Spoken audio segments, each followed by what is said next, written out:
Good morning everyone. BEd second year. आज आपका paper है पैडोलॉजी ऑफ ज्योग्राफी। मैं आपको पढ़ा रही थी पाठ्यक्रम के सिद्धांत। पाठ्यक्रम के सिद्धांत में मैंने आपको 4 सिद्धांत पढ़ाए थे। पाठ्यक्रम निर्धारित करने का सिद्धांत, लक्ष्य और उद्देश्य को प्राप्ति का सिद्धांत, केंद्रीयता का सिद्धांत, सामाजिकता का सिद्धांत और उपयोगिता का सिद्धांत। पाठ्यक्रम हम निर्धारित ही क्यों करते हैं? सबसे मेन बात यह है। तो पाठ्यक्रम हम निर्धारित इसलिए करते हैं कि विद्यार्थी अपने लक्ष्य को प्राप्त कर सके, अपने उद्देश्य की प्राप्ति कर सके। क्योंकि पाठ्यक्रम एक ऐसी विषय वस्तु होती है जो अगर निर्धारित होगी किसी स्तर के लिए, कक्षा के लिए, तो उसको पढ़ना आसान होगा। अगर वो निर्धारित नहीं है तो उसको पढ़ना उतना ही डिफ़िकल्ट होगा। हम कोई भी कंपटीशन एग्ज़ाम है, चाहे हम विद्यालय के कक्षा है, चाहे हम ये कह सकते हैं यूनिवर्सिटी कक्षाएं होती हैं, कोई भी हो, कितना भी बड़ा स्तर हो, चाहे कितना भी छोटा स्तर हो, लेकिन सभी स्तर के लिए अगर पाठ्यक्रम निर्धारित है पर्टिकुलर, तो उसको समझाना, उसको हम ये कह सकते हैं सिखाना अध्यापक के लिए भी सरल होता है और छात्रों के लिए भी सरल होता है उनको सीखना, और अभिभावकों के लिए भी सरल होता है कि हम ये कह सकते हैं कि हमारे बच्चों को इतना ही पाठ्यक्रम इस स्तर में या इस कक्षा में पढ़ना है। तो उससे जो शिक्षण प्रक्रिया है वो ये कह सकते हैं कि सही हो जाती है, सुचारू रूप से संचालित की जा सकती है, और कोई ना कोई जो उद्देश्य या लक्ष्य निर्धारित होते हैं, चाहे अध्यापक के हों, चाहे शिक्षक के हों, चाहे अभिभावक के हों, वो प्राप्त होने में हमें आसानी होती है। इसलिए पाठ्यक्रम का निर्माण किया गया है। सभी विषयों का पाठ्यक्रम निर्धारित किया जाता है। जैसे कहा गया है कि भूगोल का पाठ्यक्रम किससे संबंधित होता है? पर्यावरण से संबंधित होता है, क्योंकि भूगोल विषय ही कक्षा 3 से प्रारंभ होता है पढ़ाना। कक्षा 2 और कक्षा में ये कह सकती हूँ कक्षा फर्स्ट और सेकंड में भूगोल का पाठ्यक्रम नहीं होता है। भूगोल का पाठ्यक्रम जो प्रारंभ होता है वो कक्षा 3 से होता है, जहाँ से बच्चे को पर्यावरण का अध्ययन कराया जाता है। उसमें भी बच्चे को ऐसा नहीं कि सीधे हम पर्टिकुलर ज्योग्राफी पढ़ाते, सिर्फ पर्यावरण पढ़ाते हैं कि पर्यावरण क्या होता है। क्योंकि तीसरी से लेकर 5वीं तक में हम पढ़ते हैं पर्यावरण अध्ययन, ना कि हम पढ़ते हैं सामाजिक अध्ययन या सामाजिक विज्ञान। हम उसमें पढ़ते हैं पर्यावरण अध्ययन की बालक जिस पृथ्वी पर रह रहा है, जो आजू बाजू का पर्यावरण उससे घिरा हुआ है, वो किस तरीके से पर्यावरण को मनुष्य प्रभावित करता है और मनुष्य को पर्यावरण प्रभावित करता है, किस तरीके से दोनों एक दूसरे के साथ में सुचारू रूप से संचालित कार्य प्रक्रिया करते रहते हैं, तो एक दूसरे को प्रभावित करते हैं। अगर कोई हानि होती है तो पर्यावरण को भी होती है, अगर मनुष्य की तरफ से कोई हानि हो रही है तो वो पर्यावरण को हो रही है, और पर्यावरण की तरफ से या हम ये कह सकते हैं प्रकृति की तरफ से कोई ऐसी आपदा आती है तो उससे किसको हानि होती है? मनुष्य को हानि होती है। जल का स्तर बढ़ गया, बाढ़ आ गई, बारिश ज़्यादा अधिक हो गई किसी क्षेत्र में, तो किसको नुकसान होएगा? मनुष्य को नुकसान होएगा। हम ये कह सकते हैं कि हाँ, मनुष्य ने ज़्यादा से ज़्यादा पेड़ कटवा दिए या ज़्यादा से ज़्यादा नदी या उस स्थानों पर हमारे औद्योगिक क्षेत्र खड़े कर दिए, तो उससे भी किसको परेशानी होगी? मनुष्य को परेशानी होगी। अब पहले तो पृथ्वी को हानि हो रही है, पर्यावरण को हानि हो रही है, लेकिन उसके बाद में क्या है कि अगर हमने नदी की जगह पे क्या कर दिया, हमारे औद्योगिक क्षेत्र खड़े कर दिए, तो पानी अगर आने के लिए जो रहता है साधन, या नदी में जो जितना पानी आना चाहिए उस जगह को तो हमने घेर लिया, तो पानी जाएगा कहाँ? आएगा तो हमारे ही क्षेत्र में ना। चाहे 5 साल नहीं आए, 10 साल नहीं आए, 20 साल नहीं आए, लेकिन 25 साल में तो कभी ऐसी स्थिति आ जाती है कि नदी का जलस्तर बढ़ सकता है। तो इसी कारण से दोनों ही एक दूसरे को क्या करते हैं? प्रभावित करते हैं। तो पाठ्यक्रम निर्माण के सिद्धांत में मैंने आपको पढ़ाया था केंद्रीयता का सिद्धांत, कि केंद्रीकरण होना चाहिए, पर्यावरण के आजू बाजू निर्धारित होना चाहिए, सामाजिकता का सिद्धांत कि मानव समाज में रहता है तो समाज से संबंधित होना चाहिए पर्यावरण अध्ययन, या हम ये कह सकते हैं भूगोल का पाठ्यक्रम।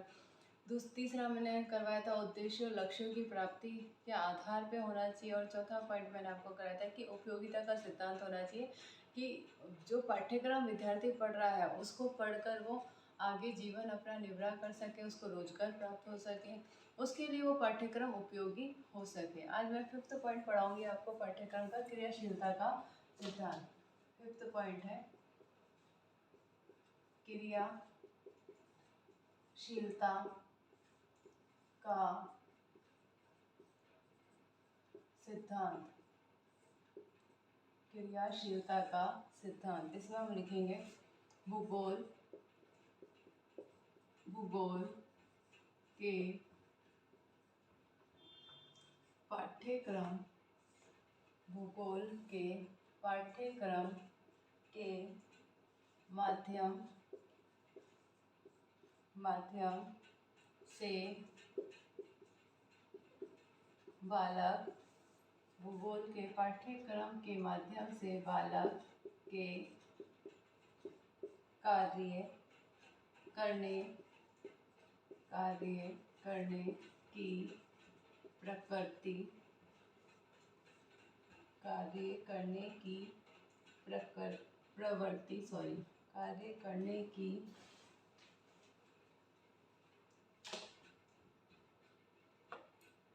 कार्य करने की प्रवृत्ति को और अधिक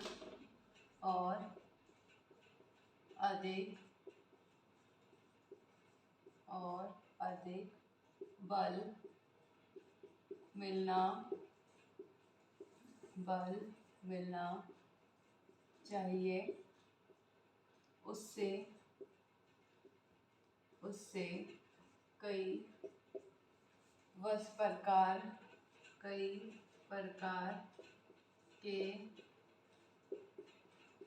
कार्य कराए जा सकते हैं, जैसे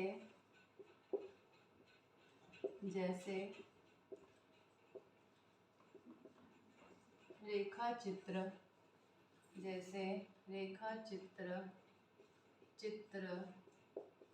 मिट्टी के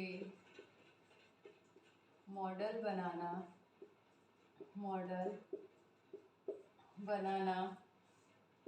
भित्ति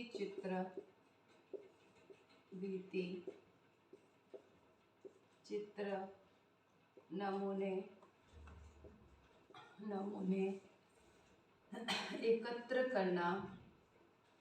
नमूने एकत्र कराना, नाप तोल का कार्य आदि। क्रियाशीलता का सिद्धांत कि बालक को जब हम जो पाठ्यक्रम पढ़ा रहे हैं, बालक उसमें क्रियाशील रहे, कार्य करता रहे। तो इसलिए लिखा गया है कि भूगोल के पाठ्यक्रम के माध्यम से बालक के कार्य करने की प्रवृत्ति को और अधिक बल मिलना चाहिए। उससे कई प्रकार के कार्य कराए जा सकते हैं, जैसे है रेखा चित्र बनाना, चित्र बनवाना, मिट्टी के मॉडल बनवाना, भित्ति चित्र का निर्माण कराना, नमूने एकत्रित कराना, नापतोल का कार्य कराना। ये सारे ही कार्य किसके अंतर्गत किए जा सकते हैं? भूगोल पाठ के अंतर्गत किए जा सकते हैं। कि रेखा चित्र या मानचित्र या चित्र है, हम पृथ्वी का चित्र बना रहे हैं तो पृथ्वी का चित्र बनाने के लिए हम बालक को क्रियाशील कर सकते हैं। मिट्टी से कोई हम मॉडल बना रहे हैं, मॉडल मतलब हम ये कह सकते हैं हम सौर ऊर्जा का मॉडल बना रहे हैं, या हम ये कह सकते हैं कि पर्यावरण प्रदूषण का मॉडल बना रहे हैं बच्चों को समझाने के लिए। तो उसके आधार पर हम कई सारे मॉडल्स या नमूने तैयार कर सकते हैं, भित्ति चित्र बना सकते हैं, नापतोल की प्रक्रिया को सिखा सकते हैं, कई प्रकार के हम नमूने एकत्रित कर सकते हैं कि जो पुराने समय से अगर हमारे साथ में इकट्ठे हुए हैं तो उसको हम इकट्ठा करके उसके माध्यम से भूगोल विषय की विषय वस्तु को हम समझा सकते हैं। तो ये है 5th पॉइंट है क्रियाशीलता का सिद्धांत। 6th पॉइंट है लचीलेपन का सिद्धांत।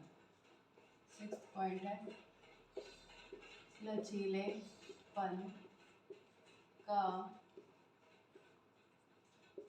सिद्धांत। लचीलेपन के सिद्धांत में हम लिखेंगे पाठ्यक्रम कितना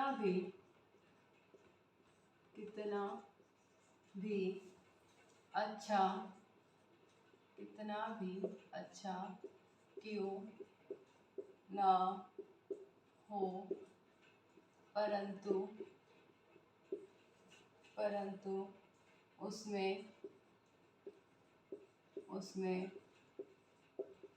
समय तथा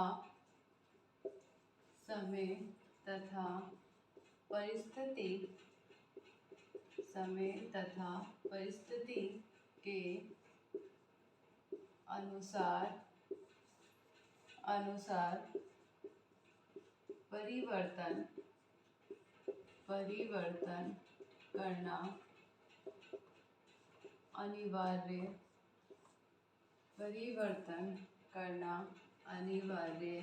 है, जिससे बालक वर्तमान ज्ञान से परिचित हो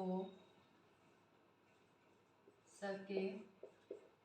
6th पॉइंट क्या है? लचीलेपन का सिद्धांत। क्योंकि पाठ्यक्रम लचीला होना चाहिए, हम समय के अनुसार उसमें परिवर्तन कर सकें, उसमें चेंजेस ला सकें। ऐसा नहीं है कि सालों से जो पाठ्यक्रम चल रहा है उसको हमें चेंज करने के लिए बहुत सोचना पड़े या कई सारे नियमों को फॉलो करने पड़े। इस तरीके से नहीं होना चाहिए। पाठ्यक्रम कोई भी हो, लचीलापन होना चाहिए, उसमें समय के साथ उसमें चेंजेस आ जाने चाहिए, चेंज करना चाहिए, जिससे उसमें कोई भी हम ये कह सकते हैं दिक्कत नहीं आए। क्योंकि अगर बालक जितना पुराना पाठ्यक्रम पढ़ता जाएगा, नए समय के साथ या नई चीज़ों के साथ वो नहीं जुड़ पाएगा। इसलिए समय के साथ में पाठ्यक्रम में परिवर्तन करना अत्यंत ही अनिवार्य है। इसलिए क्या कहा है कि पाठ्यक्रम कितना भी अच्छा क्यों ना हो, परंतु उसमें समय तथा परिस्थिति दोनों ही चीज़ दी है। कितना भी अच्छा क्यों ना हो, लेकिन समय और परिस्थिति के अनुसार उसमें परिवर्तन करना अनिवार्य है, जिससे बालक वर्तमान ज्ञान से परिचित हो सके। 7th पॉइंट है बाल केंद्रितता का सिद्धांत।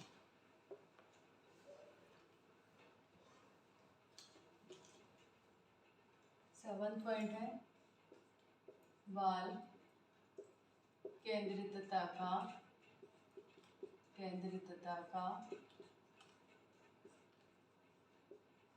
सिद्धांत। बाल केंद्रितता के सिद्धांत का हम लिखेंगे बालक के लिए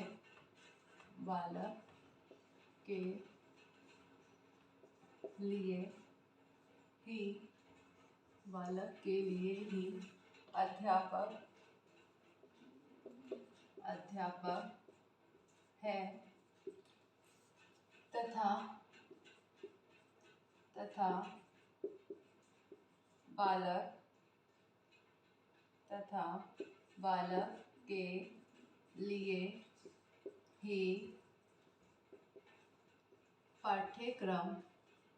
बालक के लिए ही पाठ्यक्रम होता है। इसीलिए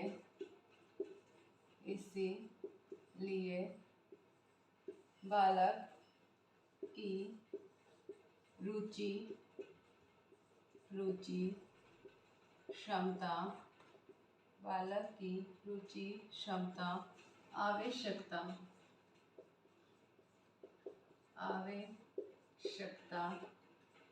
योग्यता, विभिन्नता,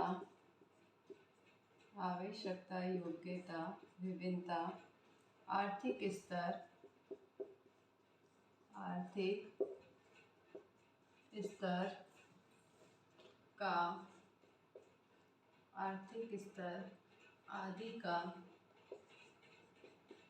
आदि का ध्यान रखना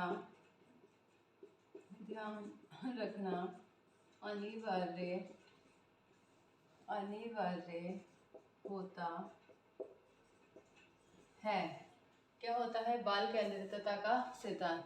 बालक के लिए अध्यापक है, क्योंकि कक्ष में जब अध्यापक है तो वो बालक को ही पढ़ाने के लिए है, और पाठ्यक्रम भी किसके लिए है? बालक के लिए ही है। मतलब पाठ्यक्रम भी बालक को समझाने के लिए होता है, अध्यापक पाठ्यक्रम को बालक को समझाता है। दोनों ही चीज़ें बालक के लिए होती है। इसलिए बालक की रुचि के अनुसार, क्या कहें इसके अनुसार, बालक की रुचि, उसकी क्षमता, आवश्यकता, योग्यता, विभिन्नता, आर्थिक स्तर और आदि का ध्यान रखना अनिवार्य होता है कि इसी के आधार पर बालक को शिक्षण या हम ये कह सकते हैं कि अध्ययन कराना अनिवार्य है। क्योंकि अगर हम बालक की रुचि के अनुसार अध्ययन करेंगे तो बालक कक्षा कक्ष में ध्यान देगा। अगर उसकी रुचि के अनुसार का अध्यापन नहीं होगा तो बालक कक्षा कक्ष में उस विषय वस्तु को समझने में बिल्कुल भी ध्यान नहीं देगा। तो ये थे पाठ्यक्रम के सिद्धांत। नेक्स्ट वीडियो में मैं आपको कराऊंगी पाठ्यक्रम पूर्व प्राथमिक स्तर पर, उच्च प्राथमिक स्तर पर और माध्यमिक स्तर पर कि अलग अलग स्तरों पर भूगोल का पाठ्यक्रम किस तरीके से होना चाहिए। आज आपका गृह कार्य प्रश्न है